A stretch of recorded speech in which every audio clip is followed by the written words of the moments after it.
সুপ্রিয় শিক্ষার্থী বন্ধুরা, এ পর্যায়ে আমরা আরও একটি গুরুত্বপূর্ণ সৃজনশীল প্রশ্ন নিয়ে আলোচনা করব। তো এর আগে আমরা সেট থেকে একটি প্রশ্ন সমাধান করে দিয়েছি। তো আজকে আমরা 2 নম্বরটা সমাধান করব। তো এখানে দেওয়া আছে a = x belongs to n such that x² - 5x + 6 = 0। b c দেওয়া আছে। তো এখানে আমরা ক নম্বরটা সমাধান করব। এখন বলছে a সেটকে তালিকা পদ্ধতিতে প্রকাশ করো। তাহলে a সেট সমান আমাদের যেটা দেওয়া আছে, আমরা যদি ক নম্বরটা সমাধান করি, এখন a সমান দেওয়া আছে আমাদের x belongs to n R x² - 5x + 6 = 0। তো এটা হচ্ছে একটা দ্বিঘাত সমীকরণ। এখানে দেওয়া আছে x² - 5x + 6 = 0। তো এখন আমরা এটাকে মিডল টার্মে ভাঙাবো। তো মিডল টার্মে ভাঙানোর নিয়ম হলো, এখানে মাঝখানে যে টার্ম আছে এটা হচ্ছে -5 আর শেষে যেটা আছে এটা হলো 6। তো মাঝখানেটা এমনভাবে ভাঙাতে হবে যেন এটার যোগফল -5 হয় এবং গুণফলটা হয় হচ্ছে 6। আমাদের যদি এখানে দেখো 5কে আমরা কীভাবে ভাঙাতে পারি, -5 গুণন 1 -5, এখান থেকে হবে হলো -5। তাহলে এটা হচ্ছে না। তাহলে দেখো এখান থেকে আমরা -5টাই কতভাবে ভাঙাতে পারি।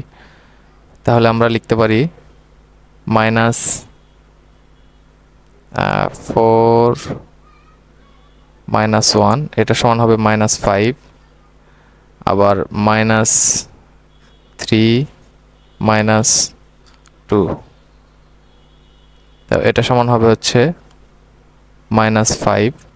তো এই দুটো যদি গুণফল করি, আবার এই দুটোর গুণফল করলে -3 গুণন -2, এটা সমান আবার 6 হবে। তো এখান থেকে আমরা এই 6টা পেয়ে যাচ্ছি, তার মানে যে এটা সমান হচ্ছে, তাহলে কিন্তু আমরা -3 আর -2 এই দুটো আমরা কাউন্ট করব। তো এটা হচ্ছে মিডল টার্ম করার নিয়ম। তো মিডল টার্ম কিভাবে করতে হয় এই বিষয়ে আমাদের ভিডিও আছে, চাইলে দেখে আসতে পারো। তো এখান থেকে আমরা এটা লিখলাম x² মাইনাস, এখানে লিখব 3x - 2x। দেখো এই দুটার গুণফল 6 হয়ে গেল, আর যোগফল হলো, আমরা যদি -3x - 2x যোগ করি তাহলে -5x হবে। তো এগুলো তোমরা জানো, আমি আর বিস্তারিত বলছি না। তাহলে এখান থেকে যদি x কমন নাও তাহলে আমরা পাবো x - 3 - 2 কমন নিলে x - 3, এটা সমান সমান হবে 0। তাহলে এখান থেকে আমরা পাবো x - 2 ইন্টু x - 3, এটা সমান সমান হবে 0। তাহলে অতএব আমরা লিখতে পারি দুটা সংখ্যার গুণফল যেহেতু 0, তাহলে আর পৃথক পৃথকভাবে 0 হবে, অথবা x - 3 = 0। তো এখান থেকে আমরা বলতে পারি x = 2 অথবা x = 3। আর এখন যদি আমরা এটাকে সেট আকারে লিখি তাহলে লিখতে পারবো a = 2, 3।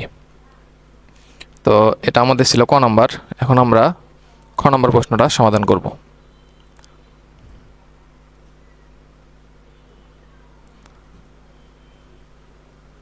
তো দেখো খ নাম্বার প্রশ্নে কি বলছে।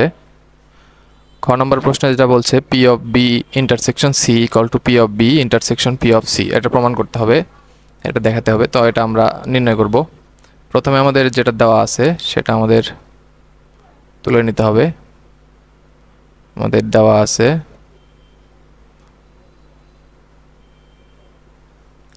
আছে হলো B সমান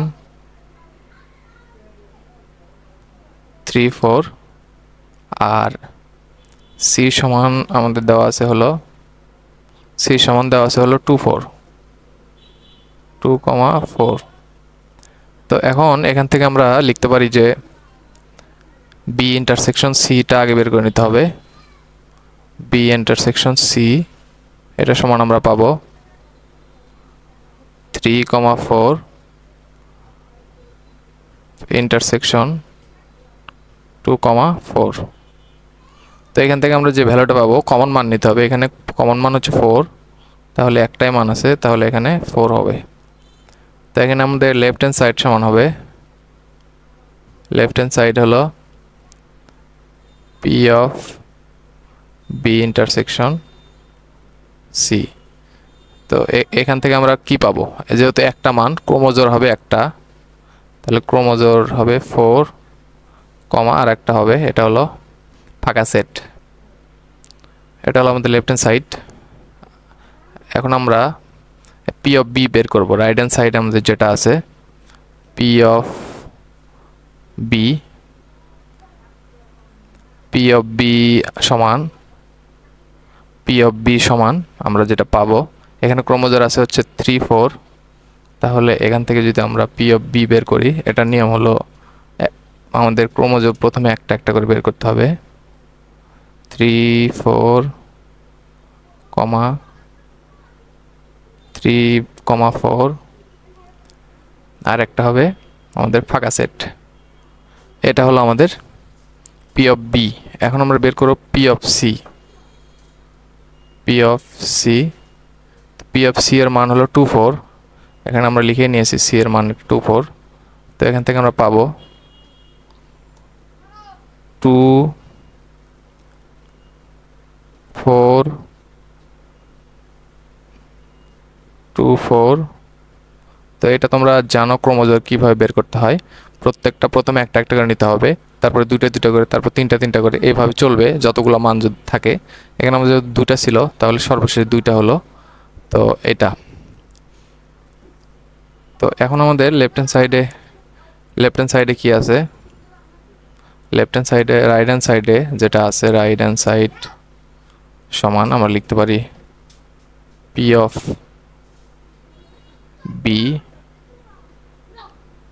B intersection P of C. এটা আমাদের ছিল রাইট হ্যান্ড সাইডে। এই যে এখান থেকে আমরা যদি লিখি, এই যে এটা ছিল আমাদের রাইট হ্যান্ড সাইডে। তো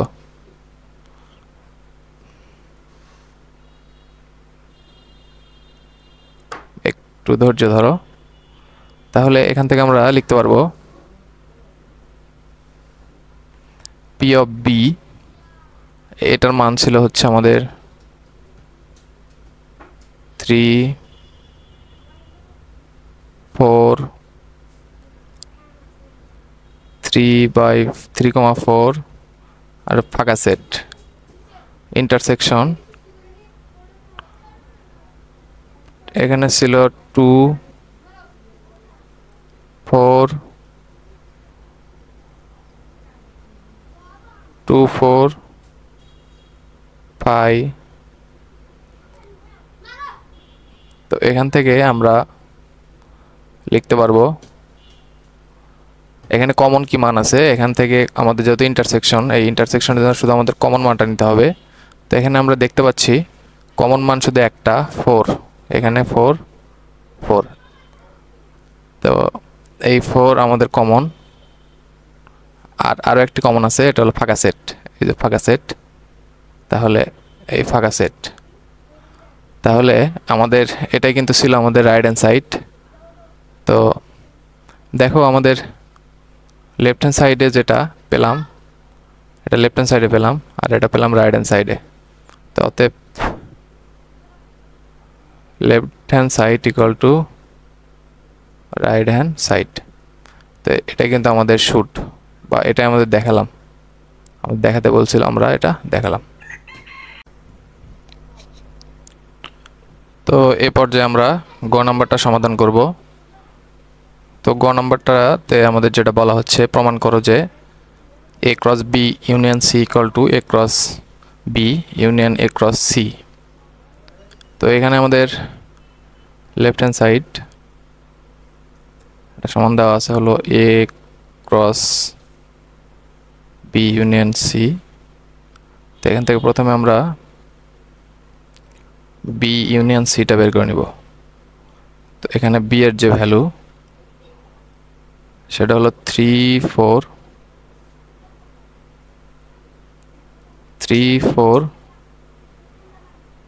ইউনিয়ন সি এর ভ্যালু হলো 2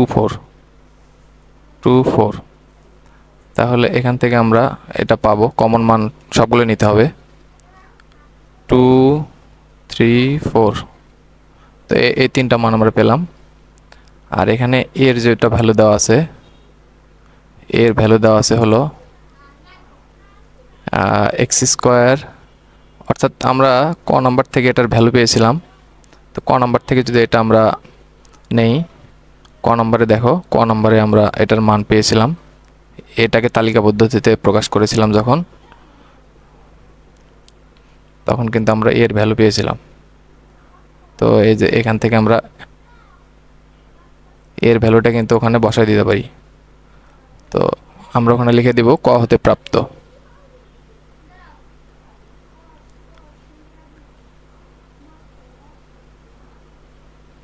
তো এর ভ্যালু আমরা এখানে বসাবো হলো 2 3। এটা আমরা পেলাম। এখন আমরা বের করব এ ক্রস বি ইউনিয়ন সি। তাহলে এর মান হচ্ছে আমাদের 2 3 ক্রস বি ইউনিয়ন সি, এটার মান হলো 2 3 4।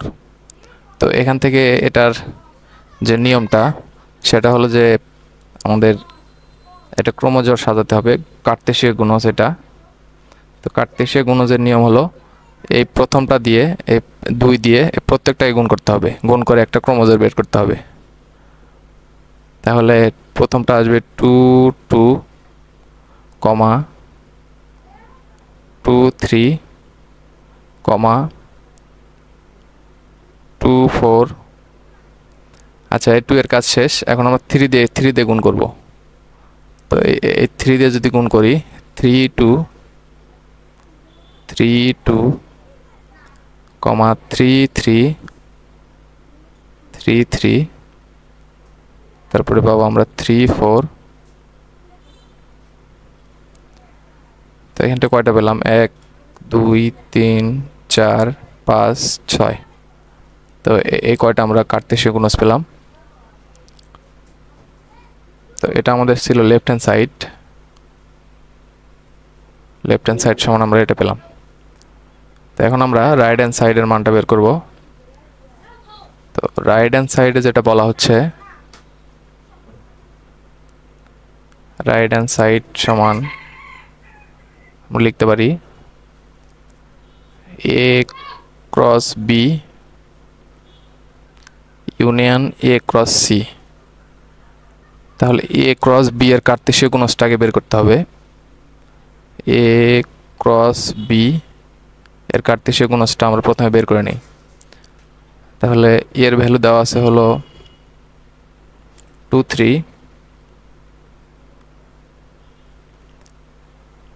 তো এর ভ্যালুটা আমরা এখান থেকে আসলে লিখে দেব যে এটা আমরা ক থেকে পেলাম, ক হতে, এটা আমরা এভাবে লিখে দেব। আর ক্রস, এটা কার্তেশীয় ক্রস, বি এর ভ্যালু হচ্ছে আমাদের, বি এর ভ্যালু কিন্তু আমরা জানি,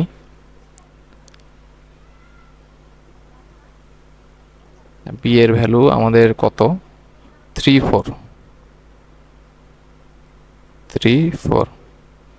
আমার প্রশ্নটা লক্ষ্য করলেই দেখতে পাবে। তো এখান থেকে প্রথমে 2 দিয়ে গুণ করতে হবে। 2 3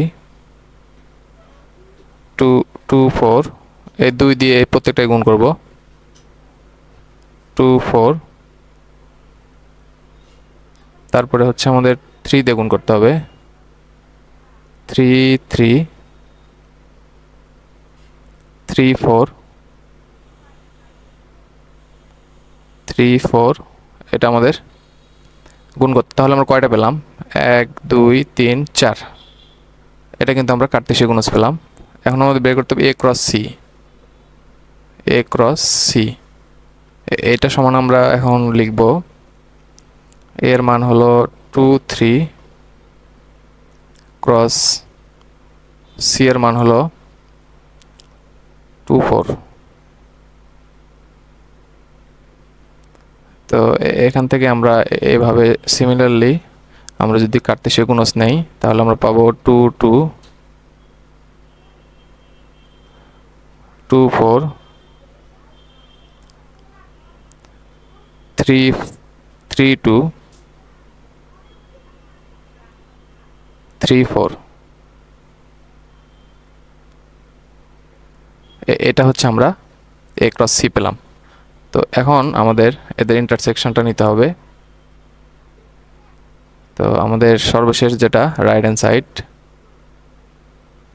হ্যান্ড সাইড সমান আমরা লিখব A cross B union A cross C.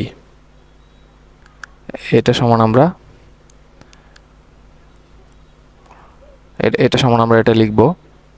তো এখন এ ক্রস বি এর যে ভ্যালু, এই যে এখান থেকে আমরা এ ক্রস বি এর ভ্যালুটা বসাবো। এ ক্রস বি মানে হলো 2 3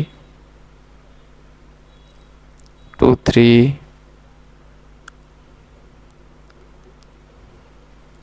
2 4 3 3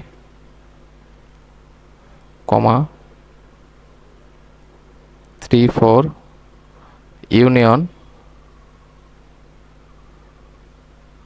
ইউনিয়ন আমাদের পরের মানগুলো 2 2 2 4 2 4 3 2 3 2 3 4 3 4। তো এটার যেহেতু ইউনিয়ন আছে, কমন আনকমন সব নিতে হবে। তাহলে আমরা যদি এটা বসাই তাহলে আমরা যেটা পাচ্ছি সর্বশেষ সেটা পাবো হলো যে প্রথমে আমরা ছোট থেকে যাব 2 2 2 3 2 4 3 2 3 3 3 4। তো এটাই কিন্তু আমাদের দেখো রাইট হ্যান্ড সাইডের সমান। তাহলে এটা আমরা লেফট হ্যান্ড সাইডের সমান। তাহলে আমরা লিখতে পারি লেফট হ্যান্ড সাইড সমান রাইট হ্যান্ড সাইড। এটা কিন্তু আমাদের বলছিল যে প্রমাণ করো। দেখো আমরা এটা প্রমাণ করলাম। তো এখান থেকে আমরা প্রমাণ করলাম, এটা আমাদের প্রমাণ। তো দেখো সুপ্রিয় শিক্ষার্থী বন্ধুরা, আমাদের অঙ্কগুলো কিন্তু খুবই সহজ। জাস্ট একটু মনোযোগ দিয়ে তোমরা যদি দেখো তাহলে কিন্তু এই অঙ্কগুলো পারবে এবং সেট থেকে তোমরা ফুল নাম্বার তুলতে পারবে। তো আজকে এ পর্যন্তই ছিল। তোমাদের অসংখ্য ধন্যবাদ।